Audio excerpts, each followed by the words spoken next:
Hello everyone. I wanted to come and bring you another update on my cancer journey.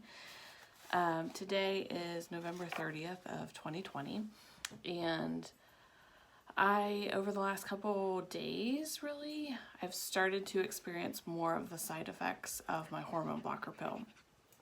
So I started in April taking, it's Arimidex, but the generic is, or the name for it is anastrozole. Some women, if your tumor is hormone fed, they will start you on a hormone blocker. Typically, I don't know. In my case, it was almost 2 months after my double mastectomy. So I started on this hormone blocker, and if women are not into menopause or not close to menopause, they will put them on tamoxifen. But since I was going to be having my ovaries taken out eventually, and I was starting the Lupron shots to slow down my ovaries, the doctor put me on the Arimidex, or the anastrozole.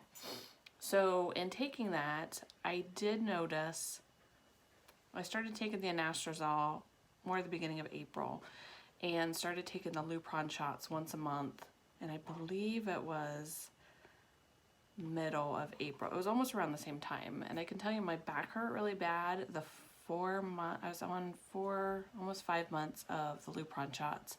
My back hurt really bad. So it was, if it wasn't every night, it was typically every other night. I was on a heating pad in the recliner before I went to bed for an hour or so.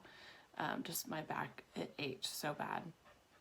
But when I got the hysterectomy, and the weeks after the hysterectomy, I did not have any backaches, and my oncologist was a little surprised.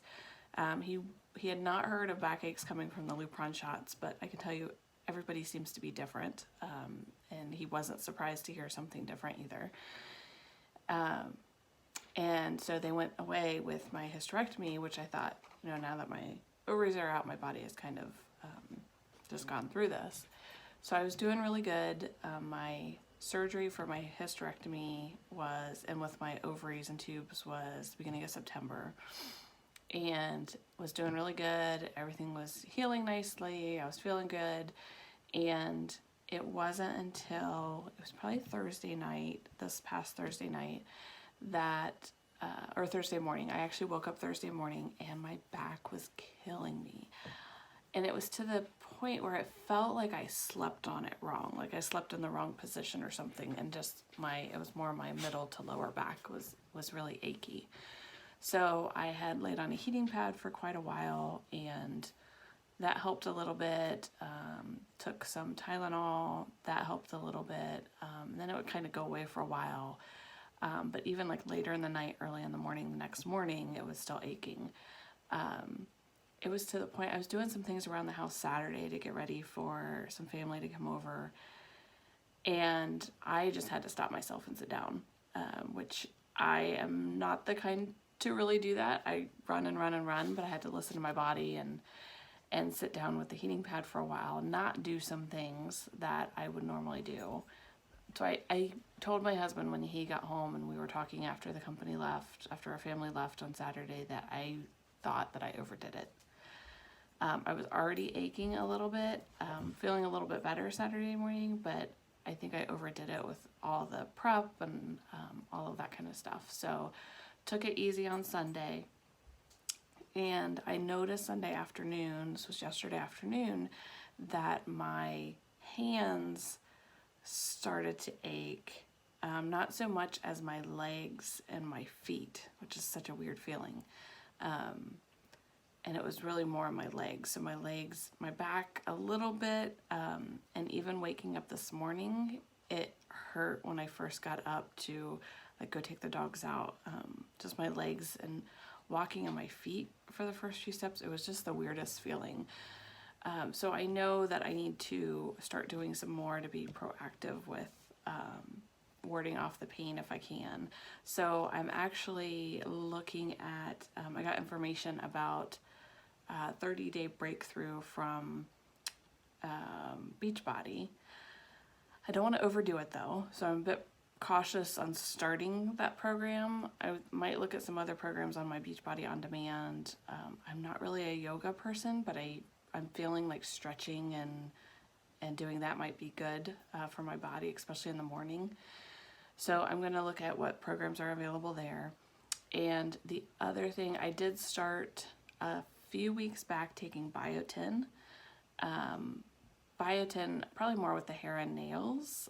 I don't know if it has anything to do with like your bones or anything like that. I'd have to look at that. I do take D3, take a whole heck of a lot of D3, 5,000 milligrams, and B complex vitamin. So I added biotin to the mix because I am still losing hair. As I mentioned in prior videos, I have very, very thick hair, thankfully. So you can't really notice so much. I don't even notice as much, except for when it all comes out in the morning. So losing hair, and then a couple weeks back, what kind of prompted it was one of my toenails had come off, and it wasn't the whole toenail, but it was more than like normally just cutting your nails, so it concerned me a little bit. So I started that. The other thing that I am looking at, and I have not really tried, but I know there's been a couple days where I've come close, is intermittent fasting.